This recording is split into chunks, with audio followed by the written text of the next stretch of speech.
Vous avez la parole. Donc, j'avais dit que j'avais 3 parenthèses à faire.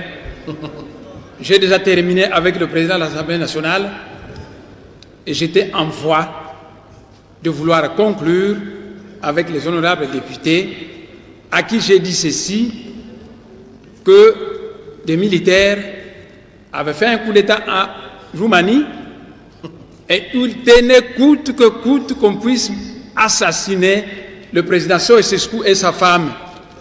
Mais il n'y avait pas de raison, parce que le président était bien aimé de son peuple. Et qu'est-ce que ces militaires ont fait? Ils ont creusé une fosse commune, ils ont placé tout autour des cadavres et ils ont dit que c'était le fruit des exactions de Ceausescu et sa femme. Alors toute la communauté internationale a condamné le président et a trouvé que c'était normal qu'on puisse le condamner à mort. Et il a été condamné, dommage si vous ne connaissez pas l'histoire, et il a été condamné à mort, et après la condamnation à mort, une semaine seulement, des journalistes se sont mis à chercher, parmi lesquels les journalistes du New York Times, et ils ont démontré que tous ces cadavres qu'on avait présentés là-bas n'étaient qu'un montage, parce qu'ils avaient tous des fiches de traitement dans les hôpitaux où on les avait déclarés morts. C'était donc des cadavres qu'on était parti prendre dans les morgues de Bucarest et qu'on a prétendu que c'était le fruit des exactions du président Ceausescu. Alors j'ai dit ceci aux honorables députés, mais nous formons une corporation. Il y a la séparation de pouvoir. Et dans le cadre de cette séparation de pouvoir, le Parlement doit pouvoir être indépendant. Lorsque, dans l'ordre de médecin, qu'un médecin a commis une faute, par exemple, où il est accusé de quelque chose, mais les médecins ne sacrifient pas facilement un collègue à eux. Attendez, attendez, et les médecins, attendez. Attendez un instant, dis. Mais attendez que je vous. Qu'est-ce que les médecins font? Attendez un instant, honorable Nemwanda Semi. Mais qu'est-ce qui se passe, honorable? C'est faux par rapport à quoi? Puisque la suite, vous ne savez pas ce qu'il va dire. C'est faux par rapport à quoi? Faux mais, par rapport mais attendez, à quoi? Puisque que je termine. Il n'a même pas encore terminé sa phrase. Vous vous levez, c'est faux. Par rapport à quoi? C'est pas possible. Quand il s'agit d'un collègue d'une corporation, on étudie minutieusement le problème pour voir si oui ou non le collègue est fautif ou pas. Et une Assemblée nationale extrêmement corruptible, et une Assemblée nationale qui répond à n'importe quoi finira par faire la honte de notre pays. Au sujet de la troisième parenthèse,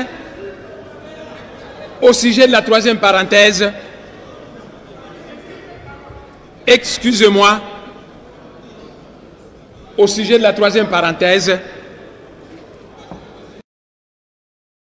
le ministre de l'Intérieur vous a dit que Nemwanda Semi était détesté à Luozi. Il vous a présenté un groupe de notables qui a signé. Je veux bien que lui, en tant que ministre de l'Intérieur, qu'il organise un référendum dans le Bas-Congo et je lui défie que je gagnerai ce référendum à plus de 85% parce que la population du Congo central continue à me faire confiance.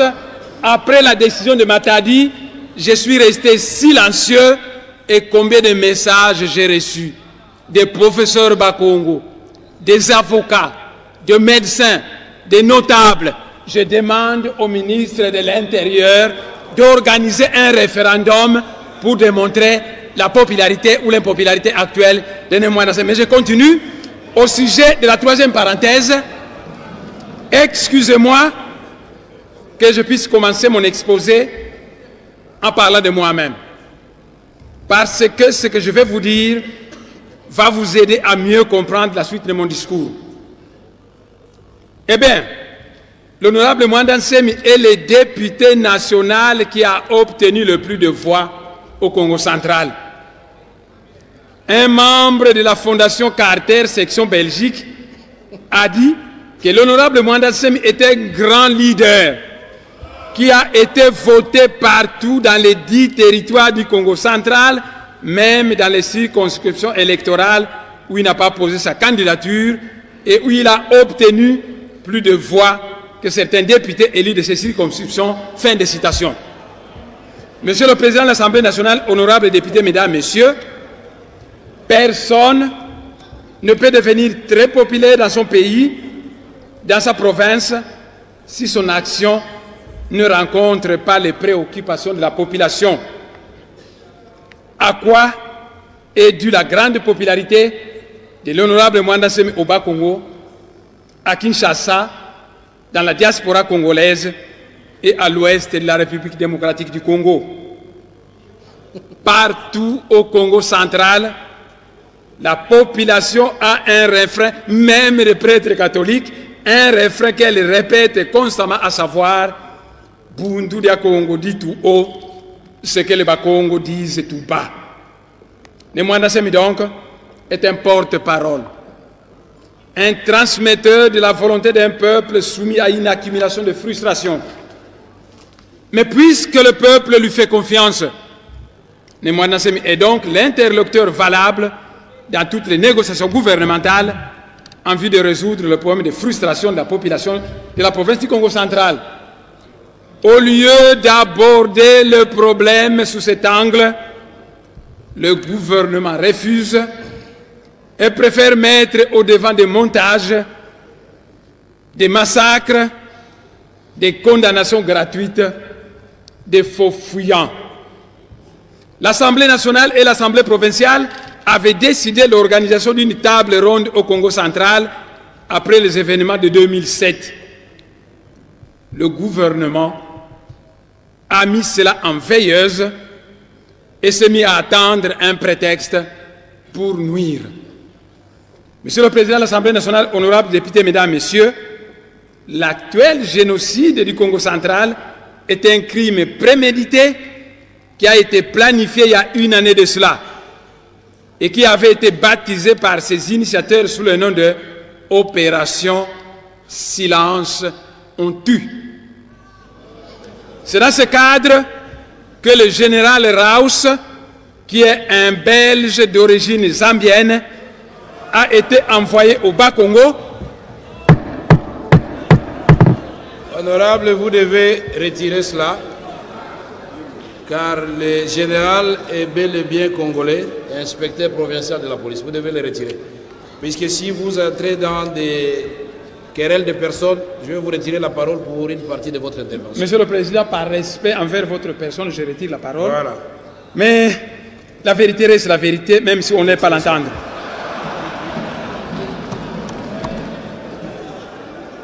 Il avait, entre autres, la mission d'infiltrer Bundu dia Congo par des éléments préparés qui allaient se mettre à créer certains désordres que le régime en place devait mettre sur le dos de Bundu dia Congo. L'opération Liti Timboka, qui avait fait un mort à l'université de Lubumbashi, a amené la Belgique à pousser la communauté internationale à diaboliser le régime du président Mobutu. Aujourd'hui, face à l'opération Silence on tue, qui a fait presque 1 millier de morts au Congo central, le peuple congolais n'apprécie pas du tout la réaction timorée de la Belgique. Et nous savons que l'opération a été confiée à un général congolais diplômé d'une école militaire belge et recruté en tant qu'agent de la sûreté belge. Nous sommes bien informés, je sais de quoi je parle et je pèse bien mes mots. Pour déjouer ces manœuvres d'infiltration de Bundu dia Congo par le général Raus, le chef de Bundu dia Congo avait prévu l'organisation d'un congrès de Bundu dia Congo pendant les vacances parlementaires où il allait être question de parler des disciplines de Bundu dia Congo et de traiter le fameux sujet d'infiltration de notre organisation. Le gouvernorat du Bas-Congo, en complicité avec le ministère de l'Intérieur, a empêché l'honorable Mwanda Nsemi d'aller en congé parlementaire. Vous le savez très bien et comprenez pourquoi. si je partais en congé parlementaire, j'allais conscientiser mes cadres, j'allais, et ils n'allaient plus avoir le prétexte pour nuire. N'oubliez pas, Monsieur le Président, que dernièrement, vous avez envoyé l'honorable Mvwemba dans une mission de pacification. Aussitôt qu'il a terminé sa mission, mais c'était le calme dans le Bas-Congo, dans toutes les zones qu'il a traversées. Immédiatement après, le gouverneur Mbati et M. Raus sont passés à Luozi. Ils ont distribué l'argent à gogo. Ce sont les gens qui ont obtenu cet argent, qui m'ont téléphoné. Ils ont dit, toi, tu vas provoquer les catholiques, toi, tu vas provoquer parce que nous voulons une guerre de religion. Et finalement, j'ai demandé l'organisation d'un congrès de Bundu à Congo où j'ai invité le général John Numbi. Je lui avais dit, mon général, à ce congrès, vous viendrez avec certains cadres de la police pour que nous puissions harmoniser les positions avec les cadres de Bundu à Congo pour faire la paix. Le général John Numbi, j'ai remis la lettre à l'honorable Mvwemba qui a oublié, il lui a donné le jour où j'étais au ministère de l'Intérieur. Donc vous voyez, quand je vais aller en congé parlementaire pour renforcer la discipline de mon organisation, le ministre de l'Intérieur met des militaires à Mitende qui m'empêchent de partir. Et quand je vais organiser un colloque, même quand je dis au général John Numbi qu'il va assister, eh bien, allez-y comprendre. En janvier dernier, après l'agitation du territoire de Nsekembanza, le chef de Bundu à Congo avait prévu l'organisation d'un séminaire de formation des adeptes de Bundu à Congo en Nsekembanza. Et là aussi, on m'a empêché d'organiser cela. Et pour empêcher l'organisation de ce séminaire, les hommes du général Raus sont allés précipitamment en Nsekembanza massacrer les adeptes de Bundu à Congo, créant ainsi un mécontentement généralisé de nos adeptes. Afin de trouver un prétexte pour justifier ces massacres qu'il allait perpétrer dans le Bas-Congo, des évêques ont été consultés et on leur a promis de l'argent qu'ils allaient recevoir et des armes pour provoquer une guerre de religion, ce qui a amené ces évêques à venir me voir, et pendant que nous traitions avec eux, ils recevaient des SMS qu'ils me montraient où on disait, voilà, on nous demande qu'est-ce que vous attendez, nous allons intervenir, on va vous donner les moyens. Et ces évêques ont dit, honorable, on veut nous manipuler, jamais nous n'allons cautionner de leur donner un prétexte pour massacrer la population du Bas-Congo.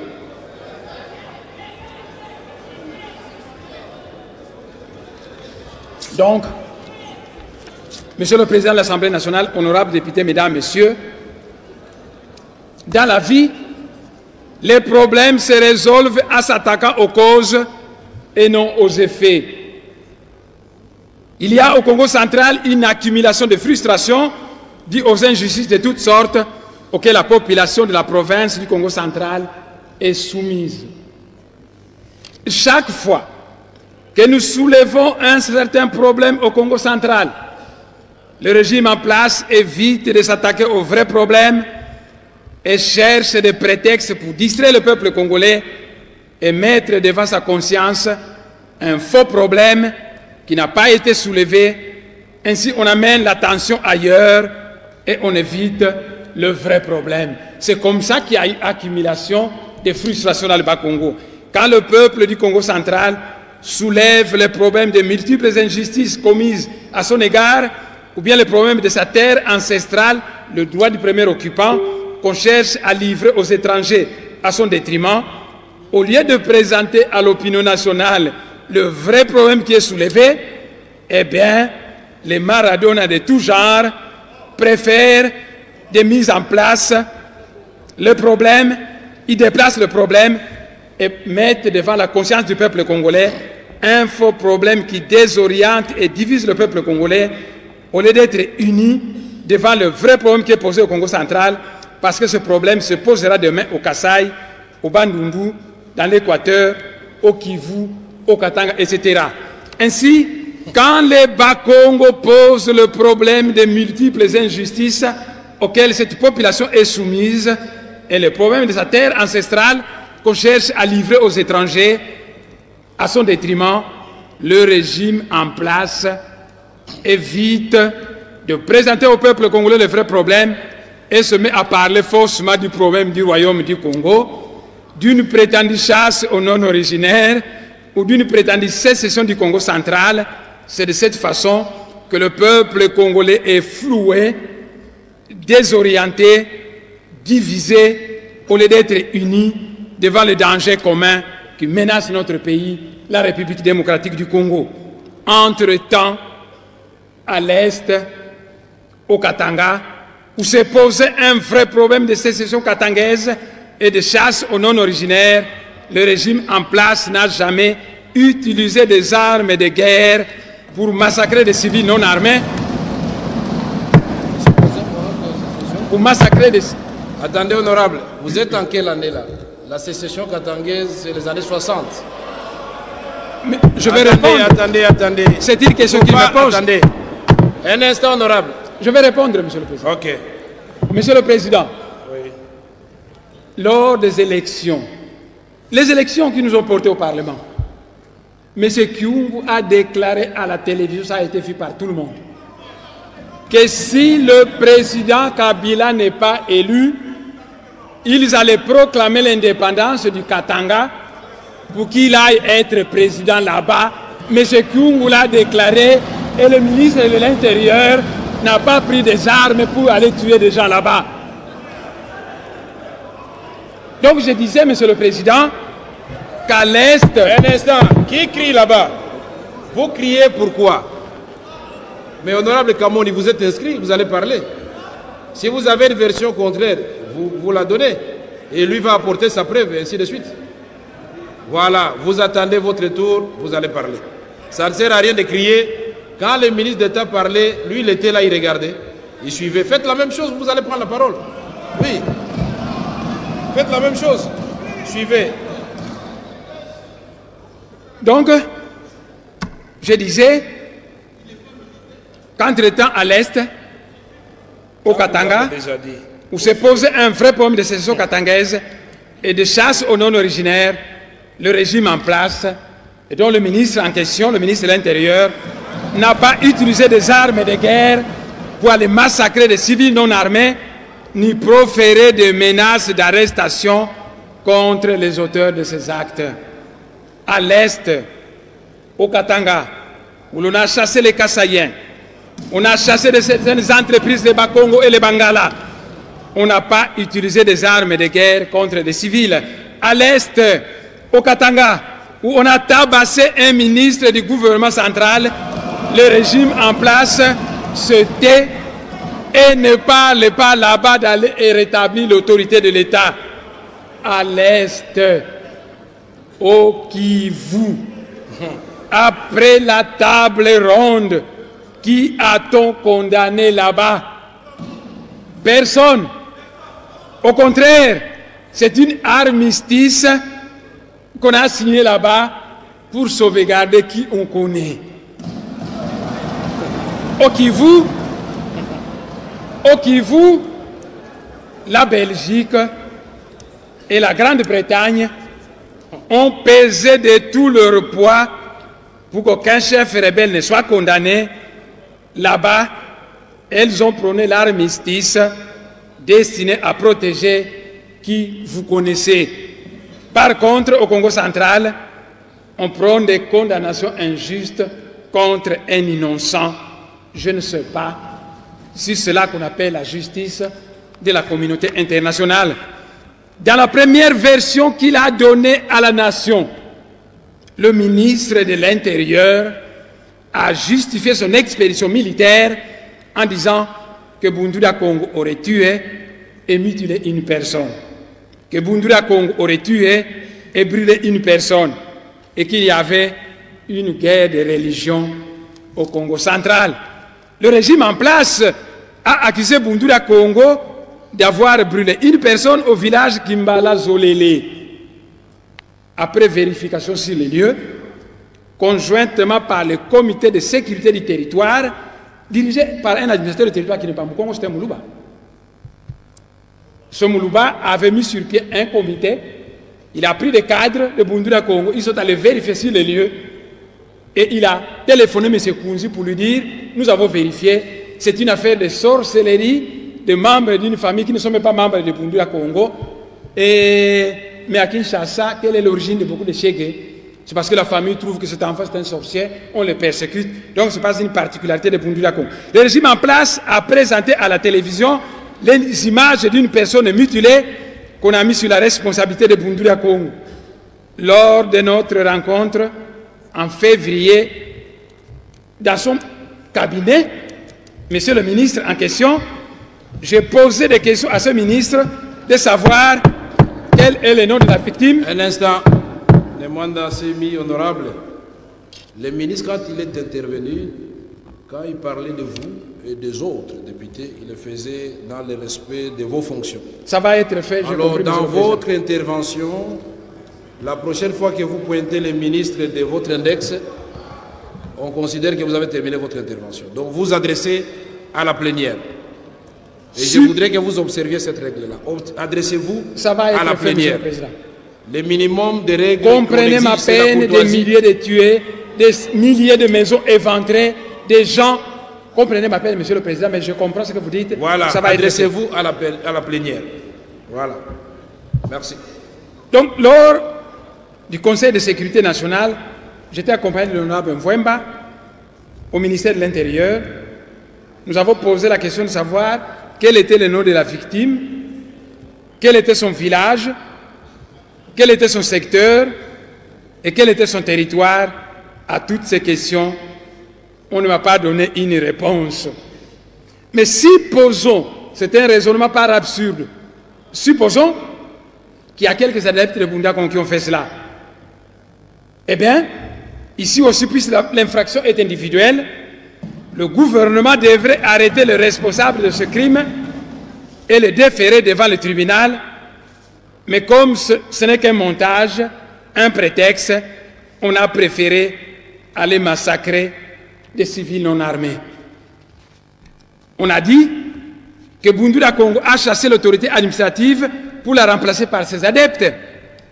Seulement, on ne nous a pas dit dans quelle localité cela s'est passé. Parce que partout où on a tenté d'incriminer Bundula Congo sur une affaire, l'administrateur du territoire de Luozi, avec son comité de sécurité, accompagné des cadres de Bundula Congo, s'est toujours déplacé à l'endroit concerné pour finalement se rendre compte que l'implication de Bundula Congo n'était pas fondée. Il y a des localités où les administratifs et les policiers ont été retirés exprès par le gouvernement pour prétendre après que c'est Bundula Congo qui les a chassés. C'est le cas d'Nkundi et des frontières. Pourquoi cela? Mais toujours à la recherche d'un prétexte pour nuire. Le régime en place a accusé Bundula Congo d'être une milice armée. Mais toute la presse congolaise, tous les journalistes, monsieur le président, ça fait 22 ans que Bundula Congo existe. Et toute la presse appelle Bundula Congo le mouvement politico-religieux. Si nous étions un mouvement politico-militaire, lors du partage du gâteau dans le cadre de 1+4, Bundula Congo serait servi. Nous n'avons pas été servis parce qu'on a servi que ceux qui ont les armes. On a servi que ceux qui ont les armes.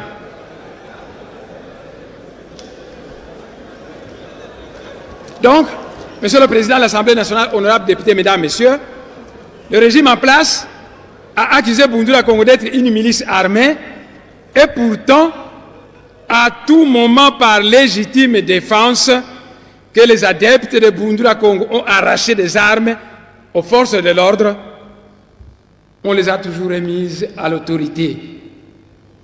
Ce qui est contraire à l'habitude des mouvements armés qui incorporent à leur arsenal le butin qu'ils arrachent à leurs ennemis.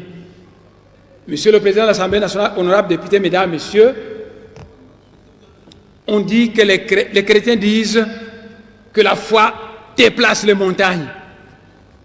Et les adeptes de Bundula Congo, un mouvement politico-religieux, sont dotés d'une foi extrêmement puissante en Zambie, en Pungu, qui fait quand ils sont agressés, chaque fois, ils ont toujours arraché des armes qui ont toujours été remises.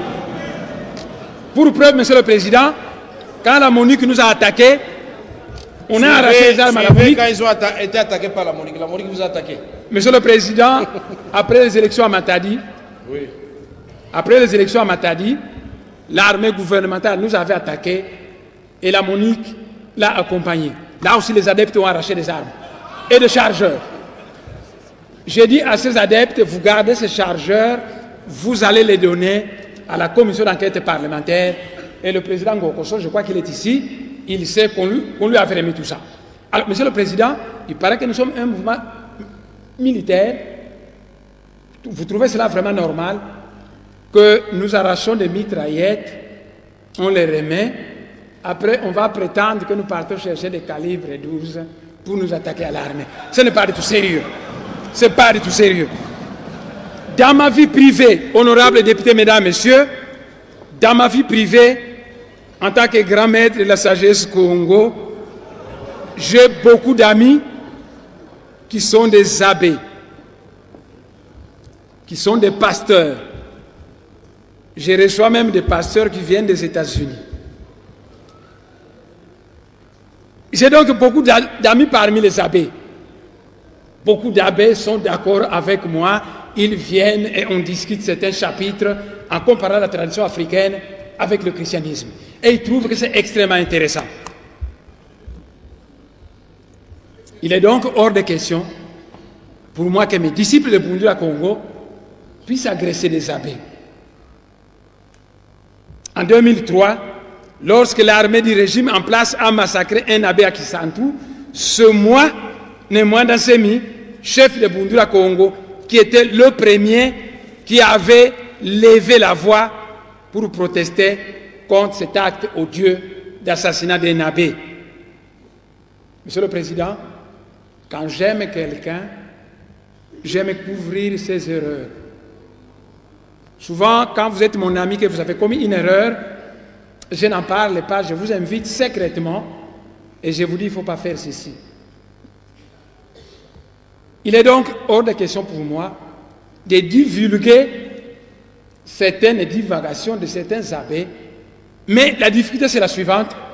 Si je ne me défends pas, c'est moi qui va couler et je suis donc obligé de dire certaines vérités. Ainsi, on a faussement accusé Bundula Congo d'avoir chassé un abbé au bas fleuve. Alors qu'en réalité, cet abbé a été mis en cause par ses paroissiens pour avoir engrossé une fille de 14 ans et lui avoir fait avorter, entraînant des complications qui ont amené la jeune fille à divulguer l'affaire devant son papa.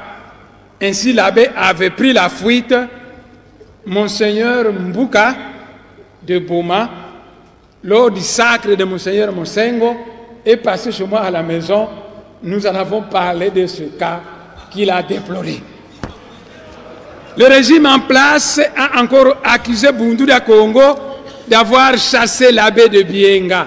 Et Monsieur le ministre, quand il a parlé de Bienga et de Mangembo, ne connaissant pas bien le Manianga, il ne connaît même pas les distances qu'il y a là-bas, mais là je le consens. Le régime en place donc a encore accusé Bundula Congo d'avoir chassé l'abbé de Bienga.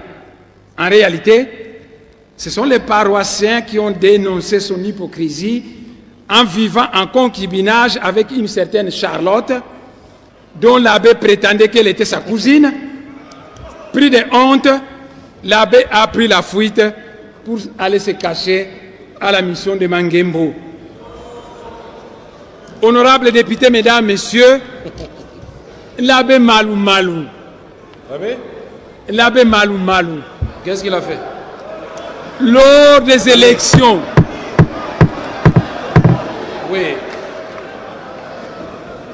Qu'est-ce qu'il a fait? Lors des élections. Mais je parle, Monsieur le Président. Oui. Lors des élections. Mais il a été diabolisé par les chrétiens catholiques, protestants et autres à 85% de Kinshasa, qui l'accusaient d'avoir participé au trucage des élections. Les Kinois savaient ça. Ce ne sont pas des adeptes de Bundula Congo qui ont diabolisé l'abbé Malou Malou. Donc, Monsieur le Président, la diabolisation il faut éviter de prétendre que c'est le propre de Bundula Congo, mais je dis simplement que toute autorité politique, tout chef spirituel, tout abbé, tout monseigneur a l'obligation d'être digne de son rang. Que dans sa vie privée, il faut éviter une certaine divagation qui peut conduire le peuple à nous juger sévèrement et à agir, mais cela n'allait pas le mettre sur le dos de Bundula Congo, tel que le prétendent ceux qui souhaitaient une guerre de religion au Bas-Congo. Monsieur le Président de l'Assemblée nationale, honorables députés, mesdames, messieurs, Bundula Congo a 22 ans. Il est implanté au Bandundu, même dans la région du lac Mainombe. Et 15 ans durant, il n'y a jamais eu de troubles de Bundula Congo au Bandundu. Bundula Congo est implanté en Angola. Ça fait 17 ans. Et 17 ans durant, Bundula Congo n'a jamais provoqué de troubles en Angola. Bundula Congo est implanté au Cabinda. Et 15 ans durant, il n'y a jamais eu de troubles de Bundula Congo là-bas. Bundula Congo est implanté au Congo-Brazzaville.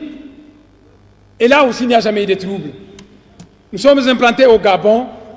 Et il n'y a jamais eu de troubles. Il y a un Zikwa de Bundula Congo en Suisse. Il n'y a jamais eu de troubles. En Suisse? Les Congolais de la diaspora qui sont là-bas, ils assistent à ce Zikwa. Il y a un Zikwa de Bundula Congo en France. Et de tous les Mazikwa qui sont en Europe, la plus célèbre, c'est celle qui est en Grande-Bretagne, à Londres, où il y a même des Noirs américains qui sont membres de Bundula Congo. Et partout là-bas, Bundula Congo n'a jamais provoqué de troubles. Donc, ceux qui veulent vous dire que Bundula Congo, c'est un mouvement anarchiste destiné à faire ceci et cela, allez-y comprendre.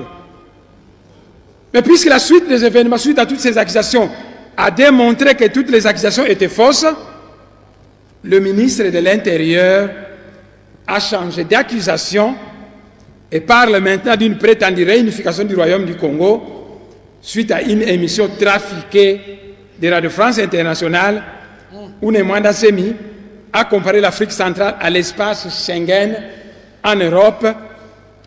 D'un côté, Monsieur le Président, les intellectuels africains vantent l'espace Schengen à cause de ses avantages.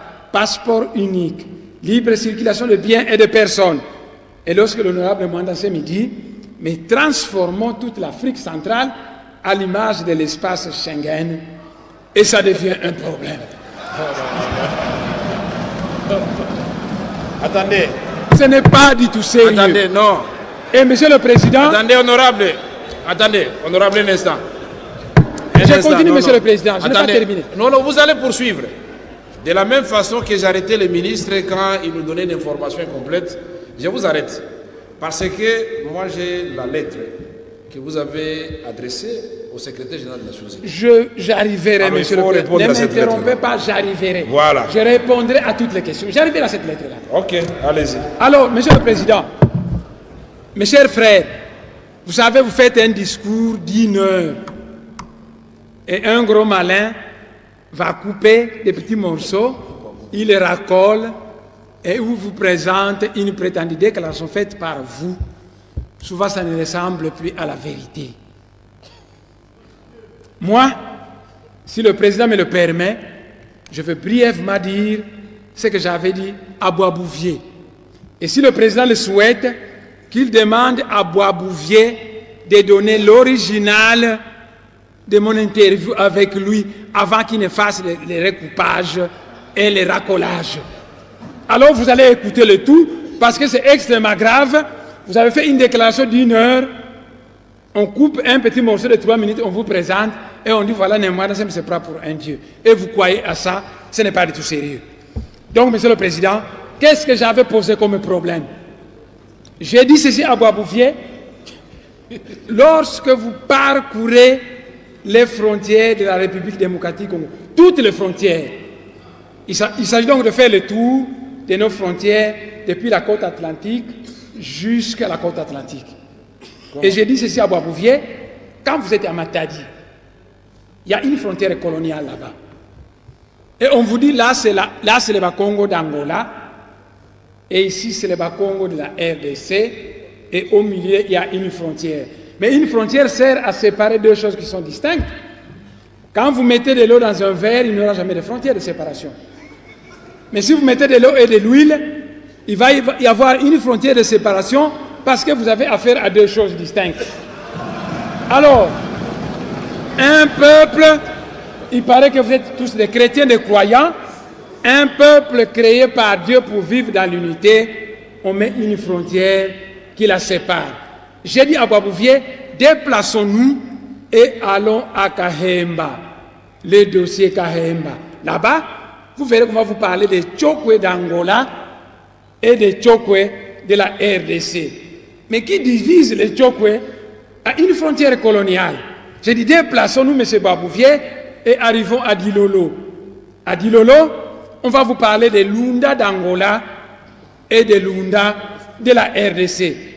Nous nous sommes déplacés et nous sommes arrivés dans la région des Grands Lacs.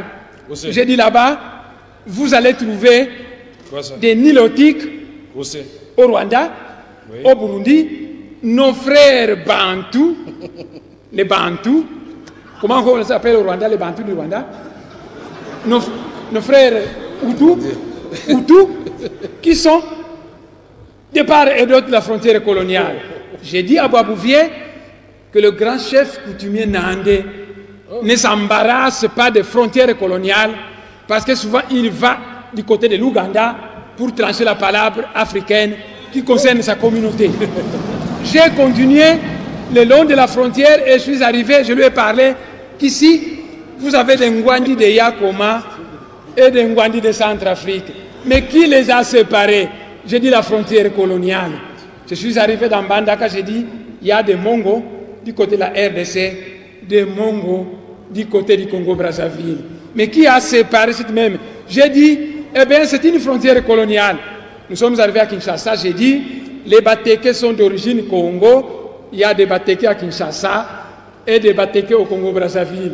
Il y a des Manianga au territoire Manianga et des Manianga du côté du Congo-Brazzaville. Il y a des Bayombe du côté de la RDC et des Bayombe du côté du Congo-Brazzaville. Monsieur le Président, honorable député, quand la frontière coloniale était passée dans le Manianga, il est arrivé dans un village appelé Kindamba et cette frontière a traversé un cimetière. De telle manière que la frontière est passée au milieu, la tête du chef coutumier de ce pays était placée du côté du Congo-Brazzaville.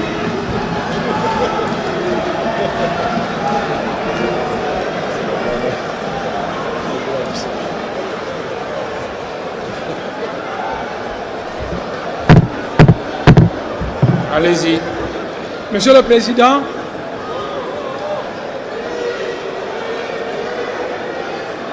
non, poursuivez. Donc, voyez, Savorien de Brazza, je vais répéter, Savorien de Brazza,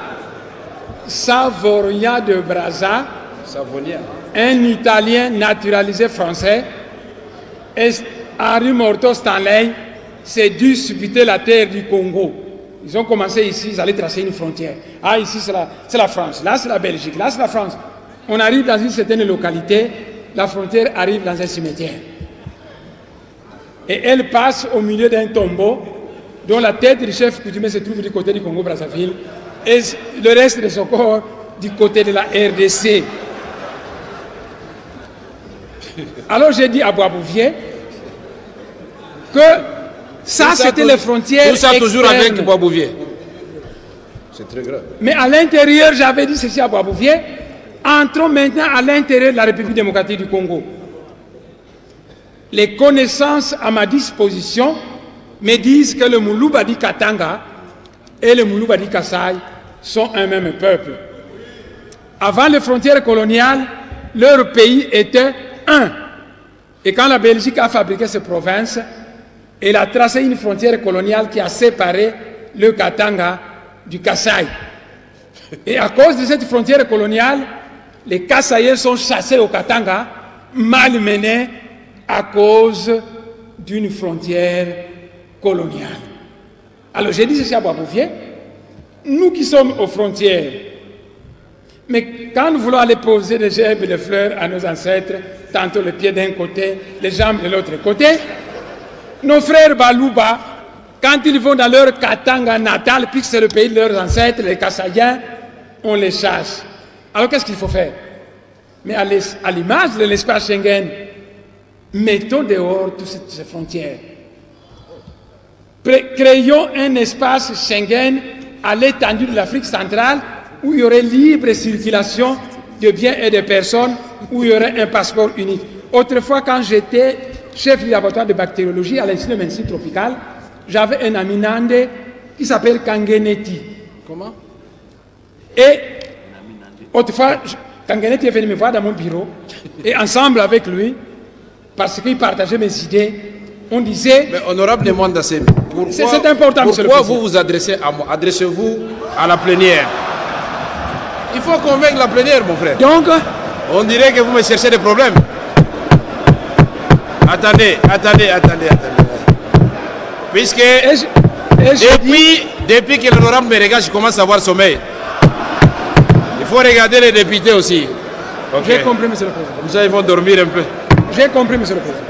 Oui, je commence à avoir sommeil. Et j'ai dit, causant dans mon bureau, j'ai dit à mon ami Kangeneti, c'est un Ande du Nord Kivu, j'ai dit, mon cher, si on arrive à matérialiser notre projet, nous construisons un chemin de fer qui va de Libreville jusqu'à Dar es Salaam, sans frontières. Alors on circule. Chemin de fer d'où jusqu'où? Qui allait de Libreville jusqu'à Dar es Salaam. Parce que ça devient un espace Schengen au niveau de l'Afrique centrale. Donc, monsieur le président, si Boisbouvier n'a pas fait de montage, ce que j'avais fait à cette conférence devait pouvoir intéresser tout le monde. Monsieur le Président, il y a un article que j'oublie, je crois l'article 120 quelque chose, on n'aura qu'à chercher, qui dit que la République démocratique du Congo, dans le cadre de l'Union africaine, est capable de céder une partie d'eux. Donc d'un côté, on vante l'espace Schengen, quand on dit met tout ça en application en Afrique centrale, on trouve qu'il y a un problème, ce n'est pas du tout sérieux. Monsieur le Président de l'Assemblée nationale, honorables députés, mesdames, messieurs, allez au Kasaï, au Bandundu, à l'Équateur, à l'Oriental, en Ituri, au Congo central, au Kivu, au Katanga, au Maniema, et vous allez le constater que la population est soumise à des tracasseries policières de toutes sortes, dues au mauvais salaire des policiers et des militaires qui sont abandonnés à leur triste sort. L'État a des droits et des devoirs, et un État qui ne remplit pas ses devoirs vis-à-vis de sa population perd ses droits devant celle-ci, ayant perdu la confiance du peuple. Partout au Congo central, au Bandundu, au Kasaï, dans l'Équateur, dans l'Oriental, au Kivu, la police, les FARDC, la DEMIAP, la DGM, la NER, les hommes de parquet et les magistrats, tous convoquent les citoyens congolais. Tous jugent, tous imposent des amendes exorbitantes sans quittance, tous arrachent des chèvres, voire même des femmes de trouille, parce que l'État est moribond. Dans ce pays, notre État est devenu un cadavre qui respire encore. Et c'est dans cette ambiance... Honorable Nemanda Semi, vous êtes membre d'une institution, député, et vous dites que l'État c'est un cadavre qui respire encore. Je retire la parole. Retirez ça rapidement. Je retire la parole. Voilà. C'est dans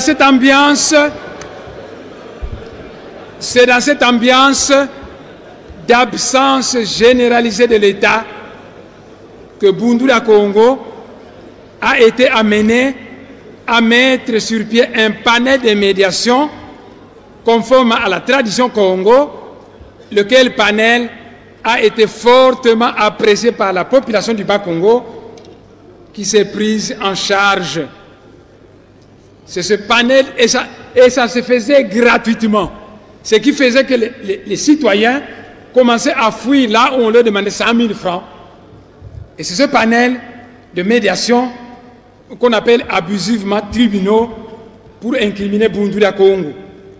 Mais pourquoi le régime en place ne massacre pas les agents de la police, des FARDC, de la NER, de la DENIAP, de la DGM, qui convoquent, qui jugent, qui imposent des amendes sans quittance, qui arrachent des chèvres et des femmes d'autrui?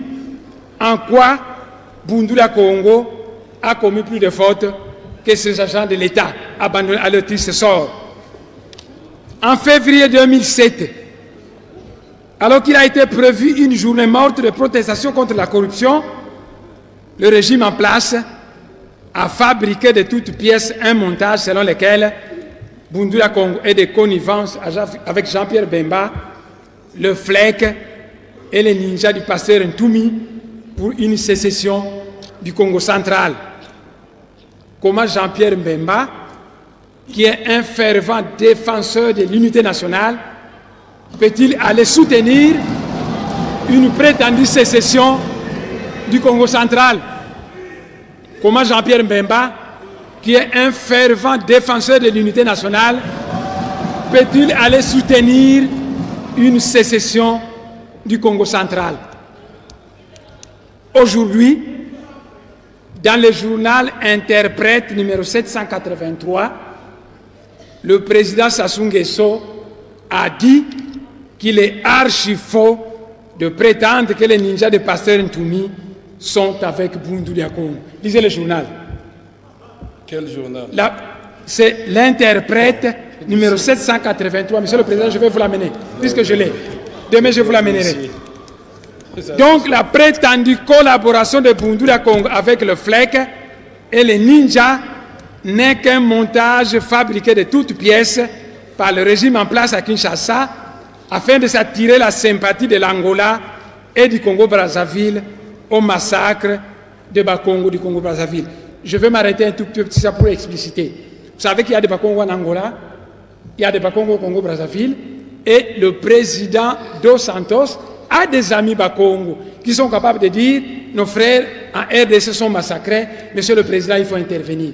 Le président s'assoit à Brazzaville, a aussi des amis Bakongo qui peuvent l'influencer en disant mais président, nos frères de l'autre côté sont massacrés.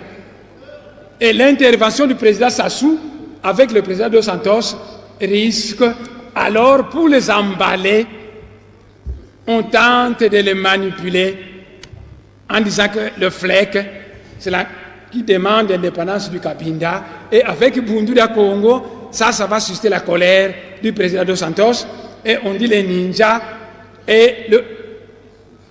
Monsieur le Président, honorables députés, toute la presse ici présente a toujours appelé Bundula Congo le mouvement politico-religieux. Le FLEC, c'est un mouvement armé qui autrefois était soutenu par la France. Ce n'est un secret pour personne pour les raisons de pétrole. Nzita, le patron du FLEC, c'est souvent à Paris qu'il restait, bien choyé là-bas. Ils ont des armes. Les ninjas de Pasteur Ntoumi. Mais c'est un mouvement armé. Nous, on n'a pas des armes. Quand nous arrivons à arracher les armes, on téléphone les autorités, on remet ces armes. En quoi la collaboration entre Bundula Congo et ces deux mouvements armés consiste-t-il? Le chapitre 1, ça c'est la longue introduction. Mais le ministre de l'Intérieur a parlé pendant 4 heures honorable, du temps. Honorable, ça c'était quoi?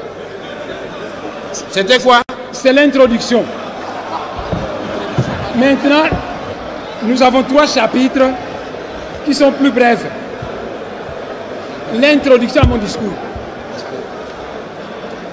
Nous entrons au chapitre 1, honorable député. Oui, l'introduction. Et le chapitre 1 s'appelle la restauration de l'autorité de l'État.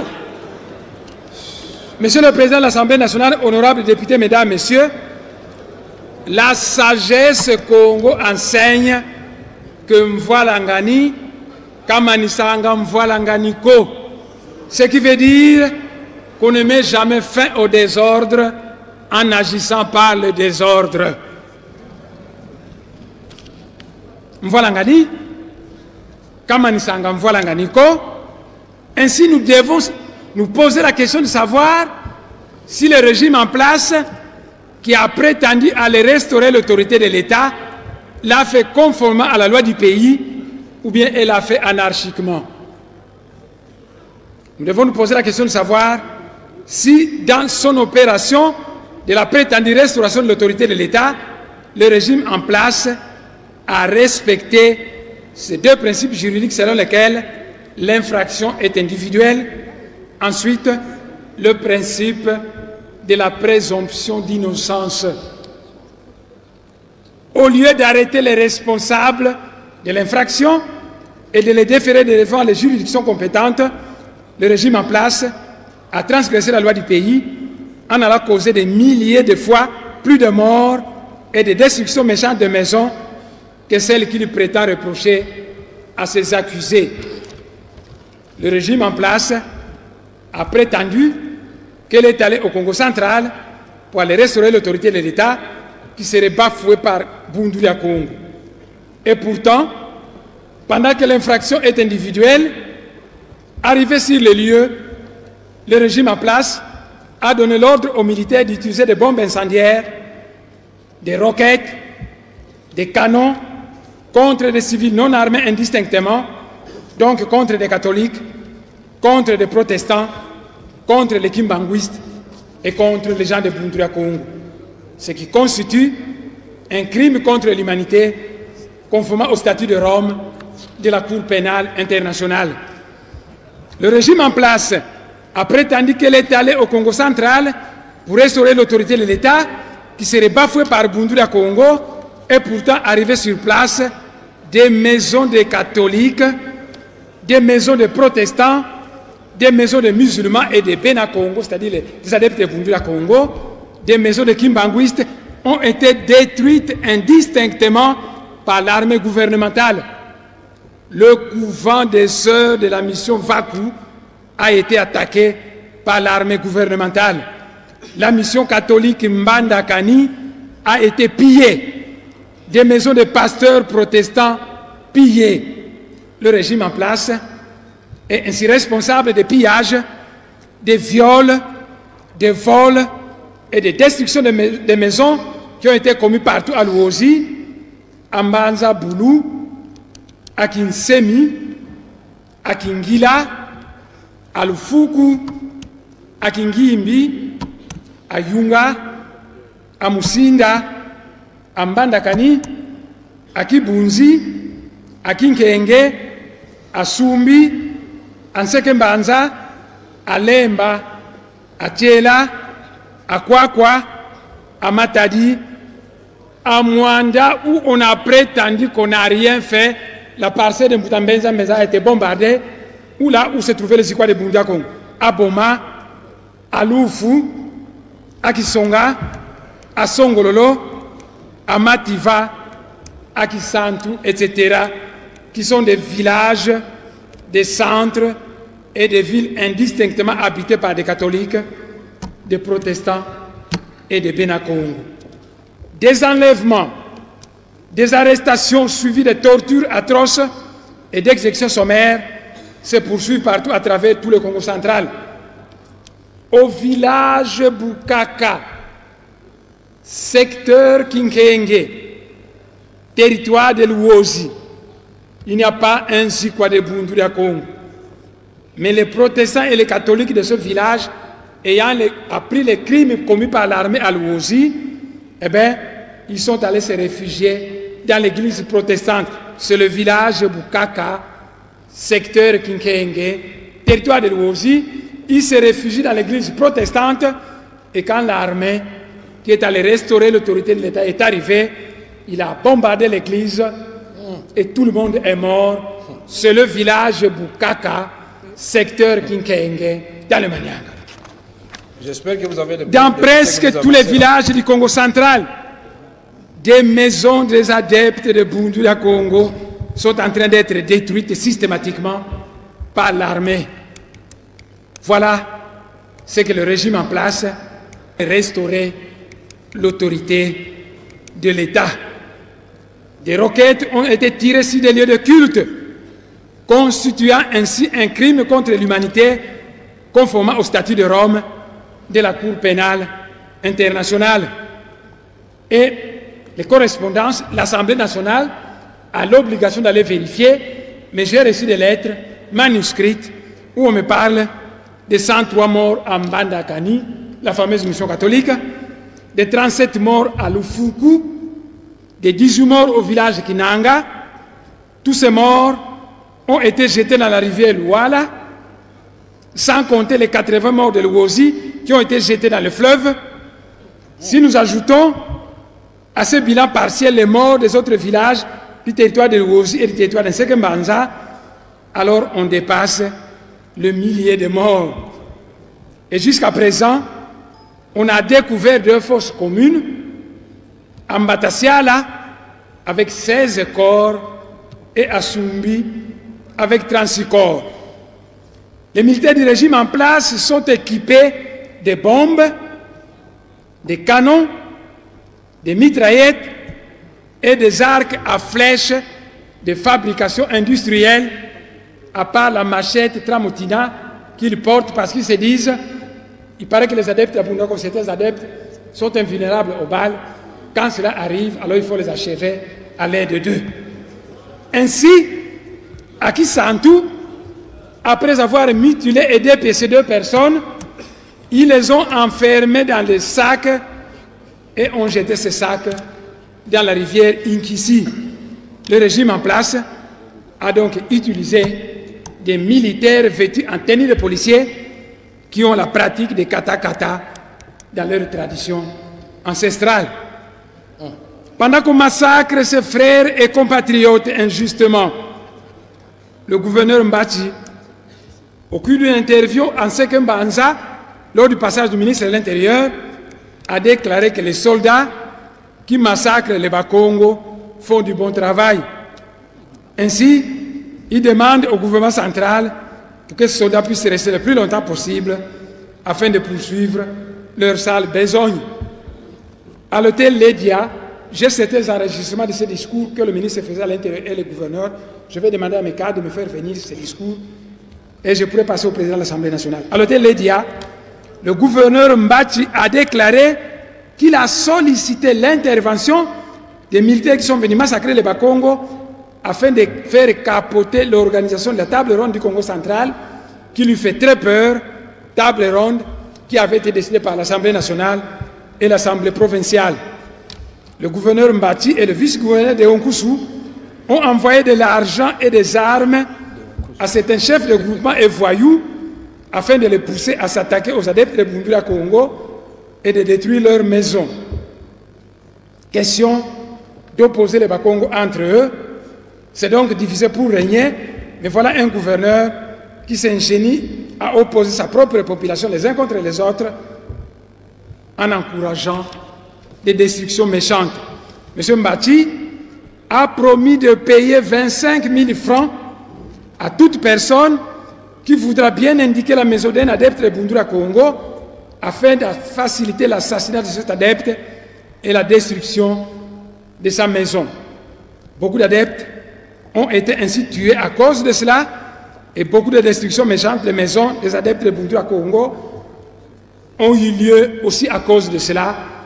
Mbachi et Teonkusu sont donc des co-responsables de tous les crimes qui ont été commis au Congo central.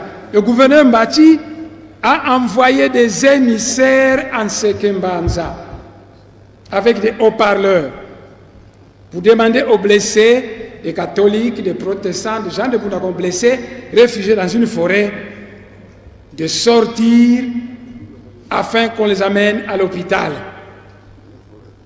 35 blessés sont sortis et mis dans un véhicule qui est allé les jeter dans le fleuve.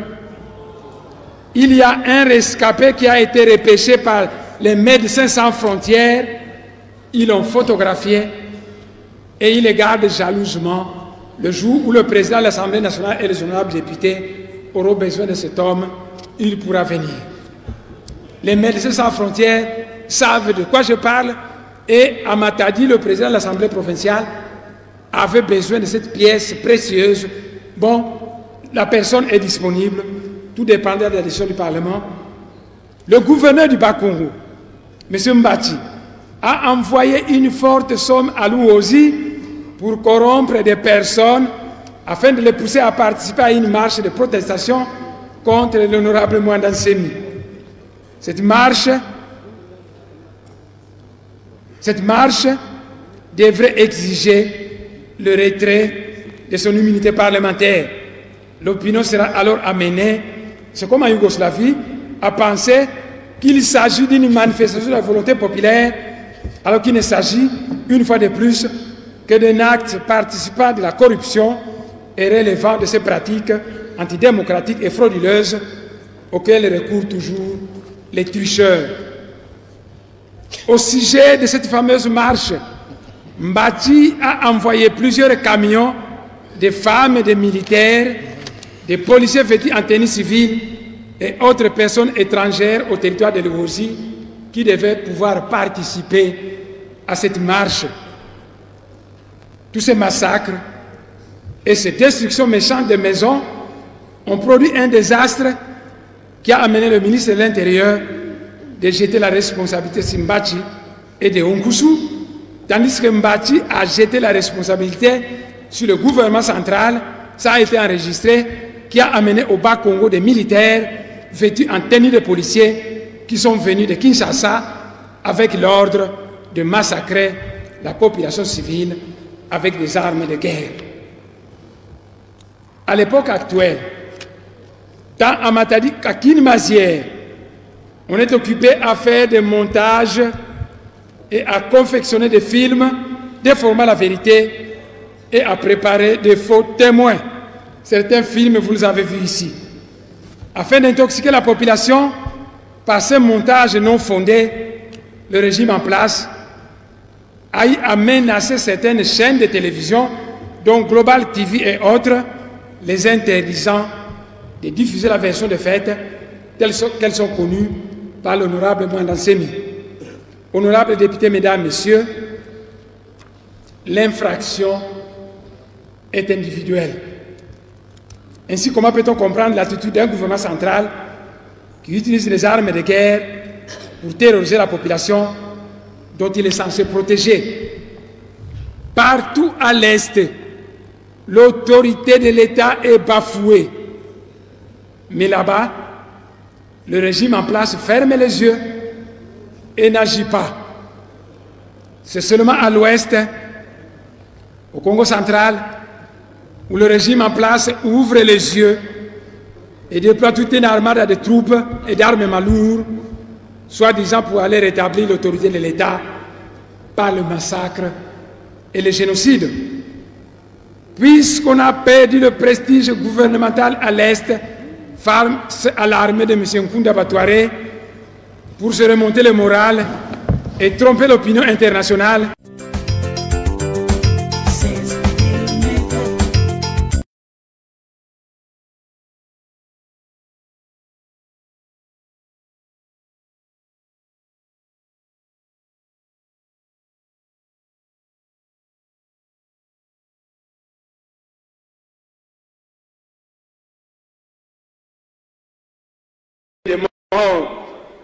Et jusqu'à présent,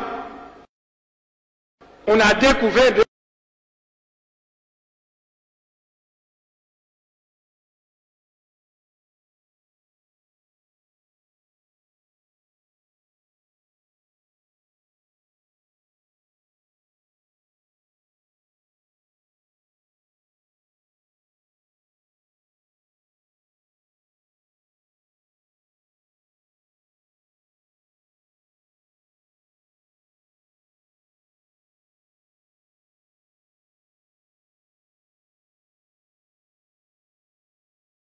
des morts. Et jusqu'à présent, on a découvert deux fosses communes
de morts. Et jusqu'à présent, on a découvert 2 fosses communes, à Mbatassiala avec 16 corps et à Sumbi avec 36 corps. Les militaires du régime en place sont équipés de bombes, des canons, des mitraillettes et des arcs à flèches de fabrication industrielle, à part la machette Tramutina qu'ils portent parce qu'ils se disent, il paraît que les adeptes d'Abunako, certains adeptes, sont invulnérables aux balles. Quand cela arrive, alors il faut les achever à l'aide d'eux. Ainsi, à Kisantou, après avoir mutilé et dépecé 2 personnes, ils les ont enfermés dans des sacs et ont jeté ces sacs dans la rivière Inkisi. Le régime en place a donc utilisé des militaires vêtus en tenue de policiers qui ont la pratique des kata-kata dans leur tradition ancestrale. Pendant qu'on massacre ses frères et compatriotes injustement, le gouverneur Mbati, au cours d'une interview en Sekembanza, lors du passage du ministre de l'Intérieur, a déclaré que les soldats qui massacrent les Bakongo font du bon travail. Ainsi, il demande au gouvernement central que ces soldats puissent rester le plus longtemps possible afin de poursuivre leur sale besogne. À l'hôtel Lédia, j'ai certains enregistrements de ce discours que le ministre faisait à l'Intérieur et le gouverneur. Je vais demander à mes cadres de me faire venir ce discours et je pourrai passer au président de l'Assemblée nationale. À l'hôtel Lédia, le gouverneur Mbati a déclaré qu'il a sollicité l'intervention des militaires qui sont venus massacrer les Bakongo afin de faire capoter l'organisation de la table ronde du Congo central qui lui fait très peur, table ronde qui avait été décidée par l'Assemblée nationale et l'Assemblée provinciale. Le gouverneur Mbati et le vice-gouverneur de Yonkousou ont envoyé de l'argent et des armes à certains chefs de groupement et voyous afin de les pousser à s'attaquer aux adeptes de Bumbira Congo et de détruire leurs maisons. Question d'opposer les Bakongo entre eux, c'est donc difficile pour régner, mais voilà un gouverneur qui s'ingénie à opposer sa propre population les uns contre les autres en encourageant des destructions méchantes. M. Mbati a promis de payer 25 000 francs à toute personne qui voudra bien indiquer la maison d'un adepte de Bumbira Congo afin de faciliter l'assassinat de cet adepte et la destruction de sa maison. Beaucoup d'adeptes ont été ainsi tués à cause de cela et beaucoup de destructions méchantes des maisons des adeptes de Bumbira Congo ont eu lieu aussi à cause de cela. Mbati et Théonkousou sont donc des co-responsables de tous les crimes qui ont été commis au Congo central. Le gouverneur Mbati a envoyé des émissaires en Sekembanza avec des haut-parleurs pour demander aux blessés, des catholiques, des protestants, des gens de Bunago blessés, réfugiés dans une forêt, de sortir afin qu'on les amène à l'hôpital. 35 blessés sont sortis et mis dans un véhicule qui est allé les jeter dans le fleuve. Il y a un rescapé qui a été repêché par les Médecins sans frontières. Ils l'ont photographié et ils les gardent jalousement. Le jour où le président de l'Assemblée nationale et les honorables députés auront besoin de cet homme, il pourra venir. Les Médecins sans frontières savent de quoi je parle. Et à Matadi, le président de l'Assemblée provinciale avait besoin de cette pièce précieuse dont la personne est disponible, tout dépendant de la décision du Parlement. Le gouverneur du Bakongo, M. Mbati, a envoyé une forte somme à l'Ouosi pour corrompre des personnes afin de les pousser à participer à une marche de protestation contre l'honorable Mwanda Nsemi. Cette marche devrait exiger le retrait de son immunité parlementaire. L'opinion sera alors amenée, c'est comme en Yougoslavie, à penser qu'il s'agit d'une manifestation de la volonté populaire, alors qu'il ne s'agit, une fois de plus, que d'un acte participant de la corruption et relevant de ces pratiques antidémocratiques et frauduleuses auxquels recourent toujours les tricheurs.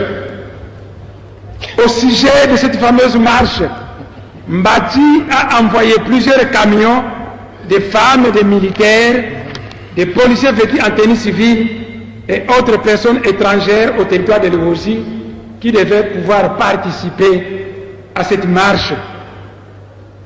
Tous ces massacres et ces destructions méchantes de maisons ont produit un désastre qui a amené le ministre de l'Intérieur de jeter la responsabilité sur Mbati et de Onkusu, tandis que Mbati a jeté la responsabilité sur le gouvernement central.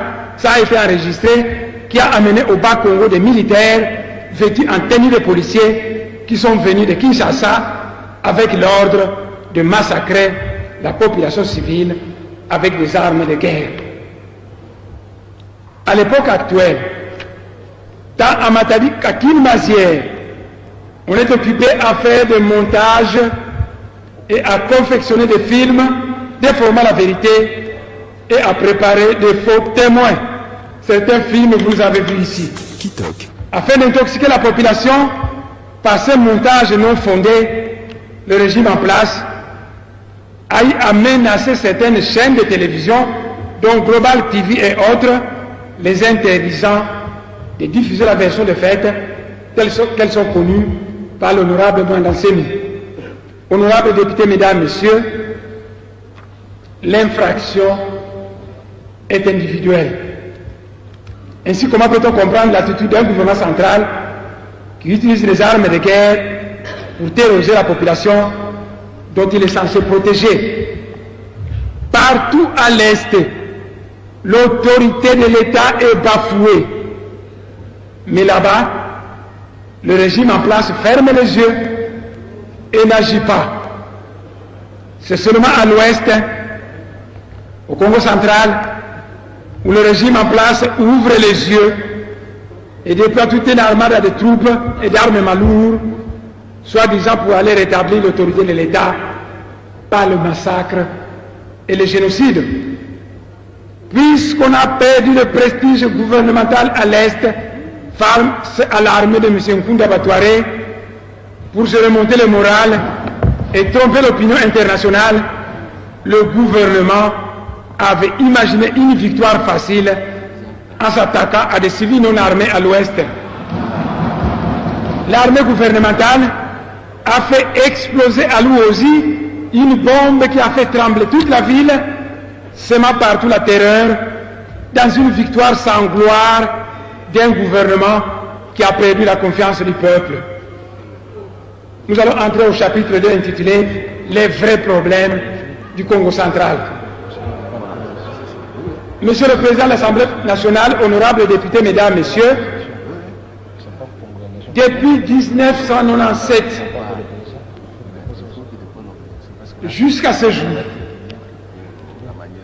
dans toutes ces multiples revendications, la population du Congo central pose toujours le problème suivant. 1. Le problème des multiples injustices auxquelles les Bas-Congos sont soumis dans l'administration, les sociétés d'État, les entreprises privées au Congo central même. Le deuxième problème que les Bas-Congos ont toujours posé, c'est le problème du sous-développement toujours croissant de leur province qui depuis 1960 a toujours produit plusieurs centaines de millions de dollars chaque année. Vous êtes une province qui produit des millions de dollars chaque année et la province ne fait que se détruire. Le troisième problème, c'est le problème de l'imposition au Congo central du gouverneur Mbati des nationalités sud-africaines et qui est boudé par le peuple Congo. Le quatrième problème, c'est le problème... Attendez, vous voulez dire que... Attendez, demandez-moi d'assez. Vous voulez dire que... Attendez. Honorable Sessanga, oui, vous voulez dire que Mbachimbacha n'est pas Mukongo? Non. Poursuivez.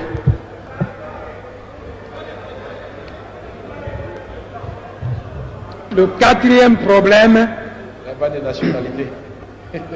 le quatrième problème, c'est le problème de la terre ancestrale de Bakongo qu'on veut livrer aux étrangers au détriment des ayants droit coutumiers.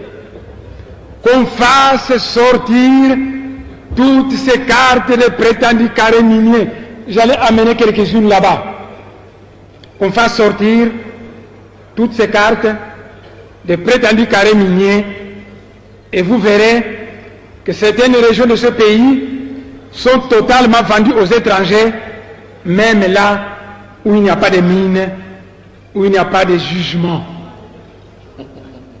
On n'a rien laissé aux autochtones, car tout un territoire est quadrillé. J'ai des cartes là-bas. Tout un territoire est quadrillé, distribué en carré minier, en carré agricole, ne laissant plus de la place aux ayants droit coutumiers. Où vont-ils vivre à la longue? Parce qu'au Kasaï, nos compatriotes kassaïens ont commencé à les chasser dans les forêts où ils voulaient aller chercher du bois. On commençait à les interdire d'aller puiser de l'eau dans certaines rivières sur des prétendus carrés miniers obtenus par X et Y.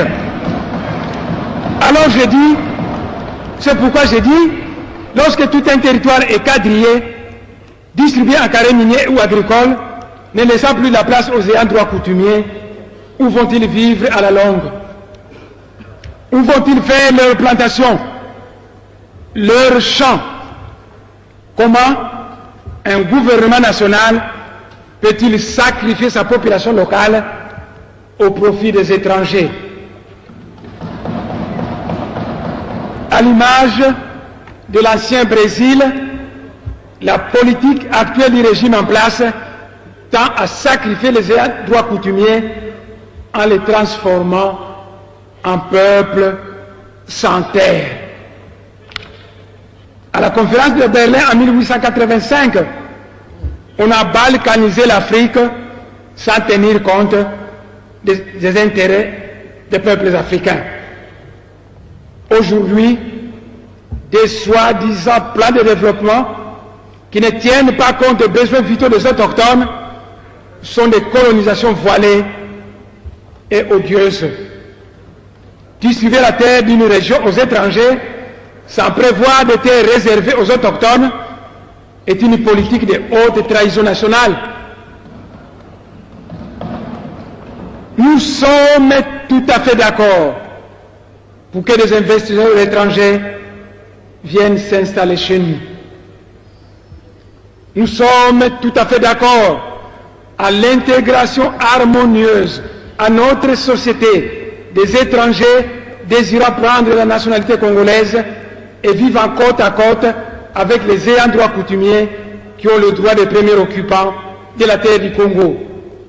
Mais nous sommes farouchement opposés à la création des micro-États de l'apartheid dominés par des multinationales qui n'ont aucun souci pour les Noirs, pour les premiers occupants de la terre. Voilà la face cachée de l'actuel massacre de Bakongo, une face cachée qui sent l'odeur du manganèse du territoire de l'Ouosi. On a soumis les Bakongo à la terreur pour les intimider, afin d'ouvrir la voie aux prédateurs de tous bords qui ne cherchent qu'une chose, à savoir s'accaparer de la terre des nègres au détriment des nègres, comme une certaine colonisation a cherché à le faire en Australie, au Brésil, en Namibie, au Zimbabwe, etc. Monsieur le Président de l'Assemblée nationale, honorables députés, mesdames, messieurs, voilà pourquoi on s'est attaqué aux adeptes de Bundura Congo, car ces derniers sont considérés comme étant une catégorie de Congolais éveillés, capables de réveiller les autres Congolais. La restauration de l'autorité de l'État n'est qu'un fallacieux prétexte au nom duquel on a massacré et on continue à massacrer les Congolais innocents au Congo central, puisque la chasse à l'homme continue partout au Congo central jusqu'à ce jour. Le génocide actuel du peuple Congo a été financé en livres sterling. Je sais de quoi je parle et je pèse bien mes mots. Le génocide actuel du peuple Congo a été financé en livres sterling pour un montant équivalent à 90 millions de dollars. Cet argent a été donné en deux tranches, une première tranche de 30 millions et une deuxième tranche de 60 millions. On a remis cet argent, patience, on a remis cet argent à l'un de ces deux généraux qui cherchent actuellement à faire un coup d'État dans notre pays, la République démocratique du Congo. Ces deux généraux sont l'un du Maniema et l'autre du Katanga. Celui un instant. Celui... Honorable Nemwanda Semi. Vous savez que toutes les Mais je n'ai cité personne, monsieur le président. Attendez, oui, vous allez poursuivre. Mais toutes les accusations là, vous allez apporter des preuves. Puisque le ministre a parlé avec ces preuves. Vous poursuivez, mais les intéressés vont vous demander des preuves. Celui du Katanga. Attendez, honorable Chadari, vous voulez poursuivre à la place de Nemwanda Semi? Non, asseyez-vous tranquillement. Vous ne vous êtes pas fait inscrire sur la liste de votre parti, alors calmez-vous et suivez religieusement Nemwanda Semi. Poursuivez. Celui du Katanga a été autrefois un juif féri qui avait autrefois joué un rôle majeur dans le massacre et la chasse des Kassaïens au Katanga.